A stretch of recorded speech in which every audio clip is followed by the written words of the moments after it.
Hi అండి అందరికీ. ఆది బ్లౌజ్ నుండి కొలతలు ఎలా తీసుకోవాలో ఇప్పుడు చూసేద్దాం. Welcome to Lakshmi vlogs. First నడుము కొలతను తీసుకోవాలండి. కాజా పట్టిని మర్చేసుకొని ఇలాగా నడుము కొలతను తీసుకోవాలి. ఇప్పుడు చెస్ట్ కొలతను బ్యాక్ నెక్ దగ్గర నుంచి కిందకి మార్క్ చేసుకొని ఎంత ఉందో అటు సైడు ఇటు సైడు అదే కొలతను మార్క్ చేసుకోవాలి. తర్వాత టేప్ సహాయంతో అటువైపు మార్కింగ్ నుంచి ఇటువైపు మార్కింగ్కి ఎంత ఎంత వచ్చిందో చూసుకుంటే చెస్ట్ కొలత వచ్చేస్తుంది. తర్వాత వీప్ ఎంత ఉందో కొలుచుకుందాము.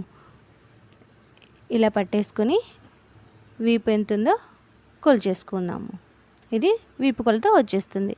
తర్వాత పొడవు బ్లౌజ్ని ఇలా పెట్టేసుకొని భుజం దగ్గర నుంచి మనం కింద టాకాలు వేసుకుంటాం కదండి, ఆ టాకా వరకు టేపును కొద్దిగా టైట్గా పట్టేసుకుంటే మనకు బ్లౌజ్ పొడవు వచ్చేస్తుంది. ఇప్పుడు బ్యాక్ నెక్ పొడవును మార్క్ చేసుకోవాలి. ఇలా బ్లౌజును నీట్గా పట్టేసుకొని బ్యాక్ నెక్ దగ్గర స్కేల్ను ఇలా స్ట్రైట్గా పెట్టేసి భుజం పై నుంచి షోల్డర్ నుంచి ఇలా టేపు స్ట్రైట్గా పెడితే ఎంతవరకు వచ్చిందో చూసుకుంటే మనకు బ్యాక్ నెక్ పొడవు వచ్చేస్తుంది.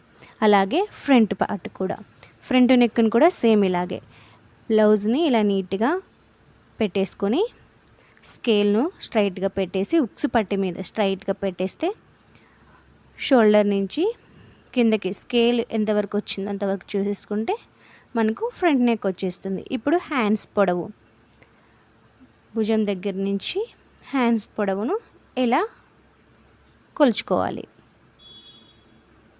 మనకు హ్యాండ్ పొడవు వచ్చేసింది. తర్వాత ఇప్పుడు మనము చంక రౌండ్ను తీసుకుంటున్నాం.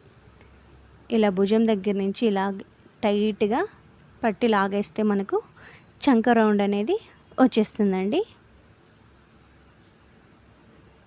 ఇలా లాగేస్తే చంక రౌండ్ వచ్చేస్తుంది. ఇప్పుడు ఫ్రంట్ పార్ట్ పొడవు షోల్డర్ పై నుంచి క్రాస్ పట్టి కుట్టు వరకు ఇలాగ పట్టేసుకుంటే మనకు ఫ్రంట్ పార్ట్ పొడవు వచ్చేస్తుందండి.